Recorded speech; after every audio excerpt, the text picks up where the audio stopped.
बिस्मिल्लाहिर्रहमानिर्रहीम। नाज़रीन अस्सलाम वालेकुम, मैं हूँ इमरान वसीम। नाज़रीन, सबसे पहले तो चेयरमैन तहरीक इंसाफ इमरान ख़ान से जुड़ी 3 बड़ी अहम ख़बरों की तफसीलात आपके साथ हम शेयर करेंगे। ये 3 ख़बरें आप कह सकते हैं कि इमरान ख़ान साहब के लिए आज के दिन की अच्छी ख़बरें हैं।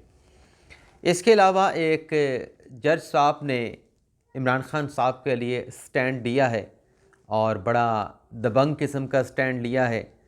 तो क्या ऑब्ज़र्वेशन जज साहब ने, क्या फ़ैसला इमरान ख़ान साहब के लिए जज साहब ने सादिर फरमाया है, उसकी डिटेल भी आगे चल के आपके साथ हम शेयर करेंगे। इसके बाद हमारे वीडियो लॉग की जो दीगर ख़बरें हैं, फिर उनकी तफसीलात आप नाज़रीन की खिदमत में पेश करेंगे। तो पहली ख़बर नाज़रीन, जो आमिर फ़ारूक साहब ने फ़ैसला दिया, जो एक पटिशन आई कि इमरान ख़ान साहब का जो ट्रायल है वो अडयाला जेल में नहीं होना चाहिए, और साथ में इमरान ख़ान ने कहा कि ये जो जज है अबुल असनाद ज़ुल्करनैन, इसको भी क्योंकि ये क्वालिफ़ाई नहीं करता, ये भी साइफ़र ख़ुसूसी अदालत का जज नहीं होना चाहिए, ये अहलियत नहीं रखता ऑफिशियल सीक्रेट एक्ट के किसी मुकदमे की अदालत को प्रिजाइड करने की। तो आमिर फ़ारूक साहब ने वो दरख्वास्त रद्द कर दी। उसके बाद ये हुआ कि इंट्रा कोर्ट अपील दायर की गई। आज ये इंट्रा कोर्ट अपील दायर की गई और इस इंट्रा कोर्ट अपील को कल आमिर फ़ारूक साहब ने समाअत के लिए मुकर्रर कर दिया है। और जो बेंच बना है नाज़रीन, उस बेंच में जस्टिस गुल हसन मियाँ औरंगज़ेब और जस्टिस जो समन इफ़त इम्तियाज़ साहिबा हैं, उनको इस बेंच में शामिल किया गया है। और ये जो इमरान ख़ान साहब की इंट्रा कोर्ट अपील है, इस पर कुछ एतराज़ात भी हैं, लेकिन एतराज़ात के साथ ही इस अपील को समाअत के लिए मुकर्रर कर दिया गया है। इसके अलावा नाज़रीन, अगली जो अच्छी ख़बर है वो आप यूँ कह लें कि एक कॉम्बो है। इसमें इमरान ख़ान साहब के लिए अच्छी ख़बर भी है। जहाँ अच्छी ख़बर है, अच्छी ख़बर से जुड़ी एक छोटी सी बुरी ख़बर भी है। ख़बर नाज़रीन ये है कि पीटीआई की लीगल टीम ने बड़ा ज़ोर लगा के इलेक्शन कमीशन से ऑर्डर हासिल किया कि इमरान ख़ान साहब के प्रोडक्शन आर्डर जारी किए जाएं। इलेक्शन कमीशन ने तौहीन इलेक्शन कमीशन केस में इमरान ख़ान साहब के प्रोडक्शन आर्डर जारी कर दिए, और जो आईजी इस्लामाबाद थे उन्हें मरासला उन्हें ख़त जारी कर दिया कि आप आइंदा समाअत पे इमरान ख़ान साहब की हाज़िरी को और उनके सिक्योरिटी के इंतज़ामात यकीनी बनाएं। तो 24 अक्टूबर तक इस केस को मुलतवी किया गया था। तो आज वज़ारत दाखिला और इस्लामाबाद पुलिस की जानिब से इलेक्शन कमीशन को आगाह कर दिया गया है कि इमरान ख़ान को इलेक्शन कमीशन में पेश करना एक सिक्योरिटी रिस्क है।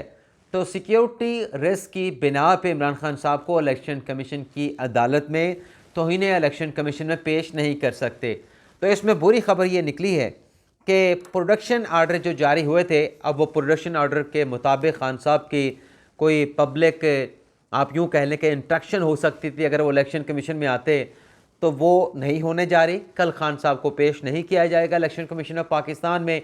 लेकिन इसमें जो बुरी ख़बर के साथ अच्छी ख़बर है, यानी पेश ना करना तो बुरी ख़बर हो गई, अच्छी ख़बर ये है कि कल इस केस में, जैसा कि आज साइफ़र केस में इमरान ख़ान और शाह महमूद कुरैशी पे साइफ़र केस की ऑफिशियल सीक्रेट एक्ट की खिलाफ वर्जी की फ़र्द जुर्म लगाई गई है, इस केस में भी इमरान ख़ान पे, फवाद चौधरी पे और असद उमर पर तौहीन इलेक्शन कमीशन की चार्जशीट पड़ी जानी थी।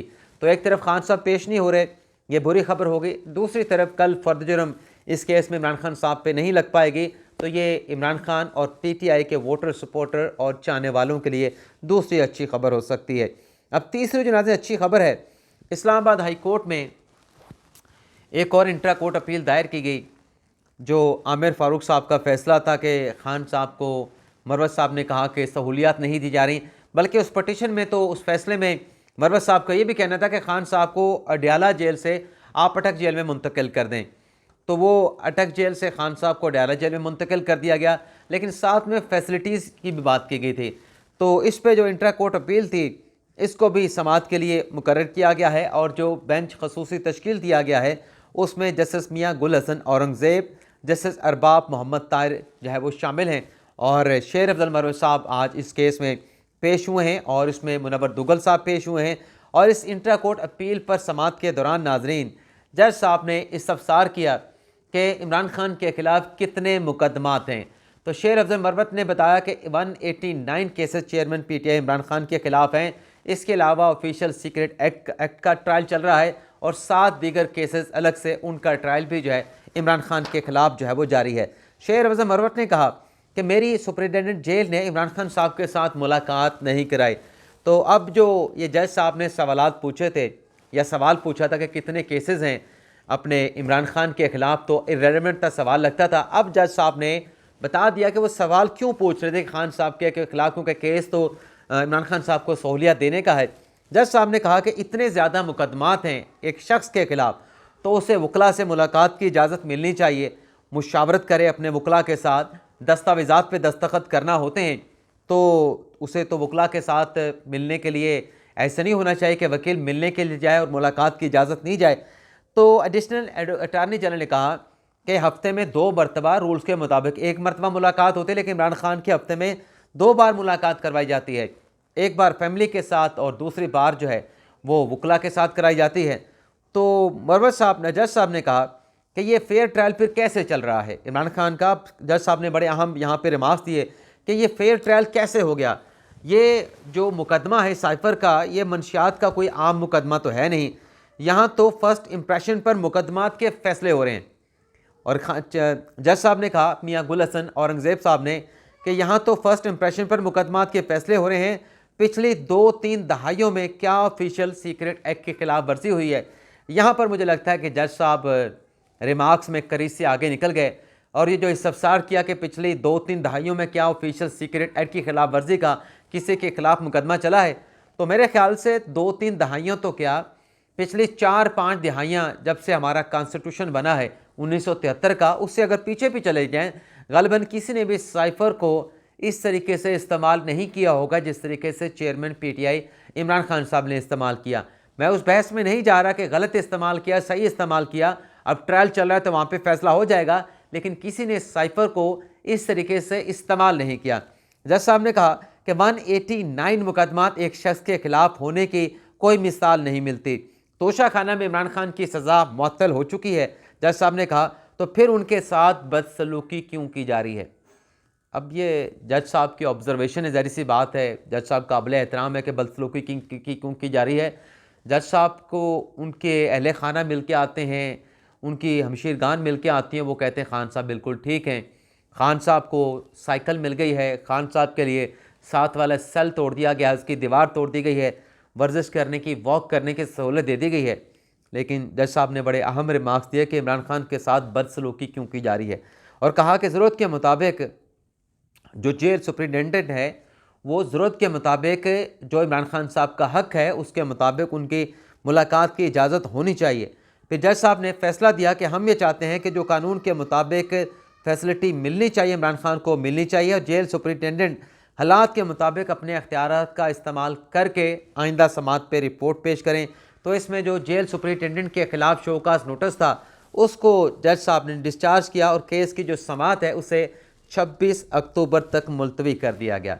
तो ये तो थी नाज़रीन चेयरमैन तहरीक इंसाफ इमरान खान साहब से जुड़ी खबरें। अब चूँकि ICA की बात हो रही है तो ICA के हवाले से नाज़रीन एक और ख़बर भी है। नवाज शरीफ जिनके लीगल टीम की जानिब से आज एक दरख्वास्त, बल्कि 2 दरख्वास्तें सुप्रीम कोर्ट में दायर की गई, मुतफरक दरख्वास्तें हैं, जिसमें एक एवन फील्ड और अल-अज़ीज़िया की जो अपीलें हैं उनकी रेस्टोरेशन की इस्तदा की गई।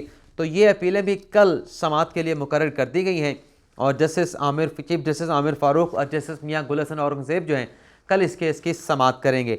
और आज नवाज शरीफ साहब जो मरी में उनकी रिहाइशगाह है वहाँ पर भी पहुँच चुके हैं। नाज़रीन जब मैं वीलॉग रिकॉर्ड कर रहा हूँ, पाकिस्तान और अफ़गानिस्तान का मैच जारी है और पाकिस्तान की टीम पे मुझे तरस आ रहा है कि अफ़गानिस्तान 2 विकेट के नुकसान पे 204 स्कोर कर चुका है और 182 रन का टारगेट है और सिर्फ उनको 78 रन चाहिए मैच जीतने के लिए। बड़ा अच्छा खेला अफ़गानिस्तान पाकिस्तान के ख़िलाफ़। बॉलर्स ने बॉलिंग अच्छी की और बैट्समैन ने बैटिंग अच्छी की। हमारे तो ना बैट्समैन बैटिंग अच्छी कर सके और ना बॉलर जो है विकटों में गेंद कर सके। कोई ऑफ स्टंप के बाहर बॉल कर रहा था, कोई शॉर्ट बॉल कर रहा था और कोई लेग साइड पे कर रहा था या पैडों पे बॉल कर रहा था। तो ये हाल था। अगर कोई स्पिनर भी आजमाए गए, चाहे शादाब थे या अपने उसामा मीर साहब थे, तो वो बजाय इसके कि जहाँ पे विकेट टर्न ले रहा है आप फ्लाइटेड बॉल करें और आगे बॉल करें, वो भी पीछे पीछे बॉल कर रहे थे जहाँ पे बैट्समैन बड़ी आसानी के साथ उसको कट खेल रहे थे। अब अगली खबर जो बंदियाल साहब वाली है वो आपके साथ शेयर कर लें। बैठे बैठे क्रिकेट देख रहा था तो ये भी ख्याल चलें आपके साथ कोई क्रिकेट पे भी तबसरा झाड़ लें। तो बंदियाल साहब के हवाले से नाज़रीन कार्रवाई की खबर ये है कि एतजाज़ एहसन साहब आज फ़ौजी अदालतों के मुकदमे का फ़ैसला तो सुप्रीम कोर्ट ने सुना दिया, लेकिन एतजाज़ एहसन साहब ने बड़ा अहम स्टेटमेंट दिया है। अब वो स्टेटमेंट है या उस स्टेटमेंट में जो मुनाफ़क़त बड़ा मुझे सख्त लफ्ज़ लग रहा है और मुझे अभी बोलते हुए कोई मुतबादल लफ्ज़ मिल नहीं रहा, तो मैं कोई लफ्ज़ इस्तेमाल नहीं करता, लेकिन एक आप यूँ कह लें कि यू टर्न कह लें, या पहले क्या थे, पहले खामोश क्यों थे, आज फिर ये ज़ुबान या खामोशी को क्यों तोड़ा गया। एतजाज़ साहब ने कहा, जो मत्ती भाई की और साथियों की सुप्रीम कोर्ट में उनके साथ गुफ्तगू हुई, कि बंदियाल साहब जनरल बाजवा के कहने के ऊपर फैसले किया करते थे। कासिम सूरी वाले केस का उन्होंने हवाला दिया कि वो रात को अदालतें खुल गईं, वो इमरान खान नहीं खुलवा सकता था, वो जजेज़ अदालतें नहीं खोल सकते थे, जजेज़ इमरान खान या किसी और पीडीएम के कहने के ऊपर मुतरक नहीं हो सकते। वो जजेस जो रात को अचानक से सुप्रीम कोर्ट पहुंच गए, सुप्रीम कोर्ट के दरवाजे खुल गए और प्रिजनर वैन वज़ीर ऑफिस के बाहर आन पहुंची, ये सब कुछ बाजवा करवा रहा था। तो मत्ती भाई ने उनसे सवाल पूछा कि क्या बाजवा जो साजिश कर रहा था इमरान खान के ख़िलाफ़, जो आप इल्ज़ाम लगा रहे हैं, क्या उसमें साबिक़ चीफ जस्टिस बंदियाल शामिल थे? तो वो कहते हैं कि आज लगता तो ये है। तो ये रिटायरमेंट के बाद ये क्यों एतजाज़ साहब को ऐसा लग रहा है? ये तो केस जो कासिम सूरी वाला था, ये तो अप्रैल 2022 की बात है। तब एतजाज़ साहब ने बंदियाल साहब के कंडक्ट पे क्यों बात नहीं की? तब बात करते ना जब वो सर्विस में थे, जब जो चीफ जस्टिस पाकिस्तान थे, आज वो रिटायर्ड हो चुके हैं। तो इसको क्या कहते हैं? किसी के जाने के बाद उसके खिलाफ बात करना, इसको क्या कहते हैं आप मुझसे बेहतर जानते हैं। और सिर्फ ये नहीं नाज़रीन, ये इस किस्म की बातें करना, अभी अगर वो किसी के कहने पे सब कुछ कर रहे थे तो आपके उनके चैम्बर में जाके बैठ के फ़ौजी अदालतों वाला मुकदमा लगवा रहे थे। वो आपने कैसे लगवा लिया? उनके मुंह पे फेस पे जाके बात करते ना आप। जब और दूसरे लोग ये बात किया करते थे कि जो 2 जज लगे हैं ये किसके कहने पे लगे हैं, जूनियर जजेस को सिंध हाई कोर्ट से उठा के सुप्रीम कोर्ट में लगाया गया है, तो उस वक्त भी लोग सवाल उठा रहे थे। लेकिन आप उस वक्त तो एतजाज़ साहब पॉलिश कर रहे थे, आप कह रहे थे ये लोग गलत बात कर रहे हैं, ये मेरिट पे लोग लगने चाहिए, सीनियरिटी के बेस पे नहीं लगने चाहिए। आप उस वक्त बात ही नहीं कर रहे थे, आप खामोश बैठे थे। आज वो शख्स घर क्या गया, आप उसके खिलाफ बोलना शुरू हो गए। और अभी चंद रोज़ पहले मैंने एक और बात की निशानदेही भी की थी कि लगता है कि जैसे जैसे उम्र बढ़ रही है और एतजाज़ साहब जो है किसी बात का गुस्सा निकाल रहे हैं। तो उसमें बंदियाल साहब ने चंद दिन पहले कहा था कि ये इमरान खान को नवाज शरीफ की पाकिस्तान वापसी से पहले सज़ा दिलवाना चाहते हैं। तो अब नवाज शरीफ की पाकिस्तान वापसी तो हो गई, क्या इमरान खान साहब को सज़ा हुई किसी केस में? तोशा खाना का केस तो बहुत पहले की बात है, उस वक्त तो नवाज शरीफ ने पाकिस्तान वापसी का ऐलान नहीं किया था। लेकिन आपने इस किस्म का स्टेटमेंट दे के लोगों को जो झूठ आपने बताया कि नवाज शरीफ की वापसी से पहले इमरान खान को कन्विक्ट करना मकसूद है, उसको सज़ा देना मकसूद है, ये एक तोहफ़ा होगा, मतलब नवाज शरीफ के लिए इमरान खान को सज़ा देना, तो इमरान खान साहब को तो सज़ा तो नहीं हुई। आप फिर कौन से अंदाजे लगा के कौन सी इंफॉर्मेशन पे बात कर रहे थे? आज बंदियाल साहब नहीं तो उसके पीठ पीछे आप इस तरह की बातें कर रहे हैं और ख़ुद वहाँ पे ठहर के कहते हैं कि मेरा अच्छा उसके साथ ताल्लुक़ है, मेरा शागिर्द है, मैं उसका उस्ताद हूँ, मेरे उसके साथ बड़ी लव और अफेक्शन है। तो लव और अफेक्शन खाक है, आप उसके दामन पे मेरी उनके बारे में जो राय है वो अलग होगा। लेकिन आप जो कह रहे थे ग़ालिबन एतजाज़ साहब को वो कुछ नहीं कहना चाहिए था। अब आते नाज़रीन एक और ख़बर, ताहयात नाहली का कानून जो पार्लिमान ने पास किया, जिसको लाहौर हाई कोर्ट में चैलेंज किया गया था, आखिरी समाअत पर जस्टिस शाहिद बिलाल साहब जिन्होंने इलेक्शन कमीशन और वफाक को नोटिस किया था, आज इस केस की समाअत हुई। मशकूर हुसैन इस केस में पटिशनर हैं। तो इलेक्शन कमीशन से पूछा गया कि आप क्या कहते हैं, तो इलेक्शन कमीशन ने कहा कि कानून साजी करना तो पार्लिमान का अख्तियार है, हम इसमें क्या जवाब दें, आप फैसला कर दें जो आपने करना है। तो फिर वफाकी हुकूमत से पूछा गया, डिप्टी अटॉर्नी जनरल से, तो उसने कहा कि इस केस में हमें जवाब जमा कराने के लिए वक्त दिया जाए। तो लाहौर हाई कोर्ट ने वफाकी हुकूमत को इस केस में जवाब जमा कराने के लिए वक्त दे दिया है। इसके अलावा नाज़रीन साबिक डिप्टी स्पीकर सूबाई असम्बली महमूद जान, उनकी ज़मानत कत्ल के मुकदमे में आज खारिज की गई और कमरे अदालत से साबिक डिप्टी स्पीकर महमूद जान को गिरफ़्तार कर लिया गया।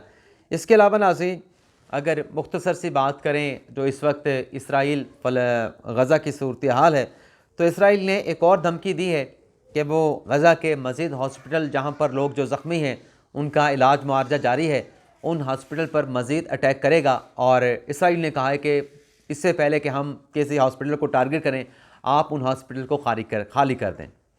अब वहाँ पे मरीज़ हैं, ज़ख्मी हैं, इलाज चल रहा है, लेकिन इसराइल ने कहा है कि आप फौरी तौर पे उन हॉस्पिटल को खाली करें, अदरवाइज़ वहाँ पे हम अटैक करेंगे। तो आलमी इदारा सेहत ने इसराइल से मुतालबा किया है कि आप अपने इस फैसले पर नज़रसानी करें। इतनी जल्दी ज़ख्मियों को वहाँ से निकाल के किसी और जगह पे मुंतकिल या हॉस्पिटल को खाली नहीं किया जा सकता। नवाज शरीफ ने मीनार पाकिस्तान जलसे पे खिताब करते हुए कहा कि मेरा दिल साफ़ है, किसी से इंतकाम नहीं लेना चाहता, सबको मिलकर काम करना होगा। तो इस पर एक सवाल उठा कि क्या ये जो मिल के काम करने वाली बात की गई है, इसमें पाकिस्तान तहरीक इंसाफ और इमरान खान भी शामिल हैं। तो राना सनाउल्लाह साहब से इसी मामले पे सवाल हुआ, तो राना सनाउल्लाह ने कहा कि जो नवाज शरीफ ने बात की है कि मिलकर हम सबको काम करना होगा, उसमें पाकिस्तान तहरीक इंसाफ तो शामिल है, लेकिन 9 मई का टोला शामिल नहीं है। इजाज़त चाहते हैं नाजरीन, अल्लाह हाफिज़।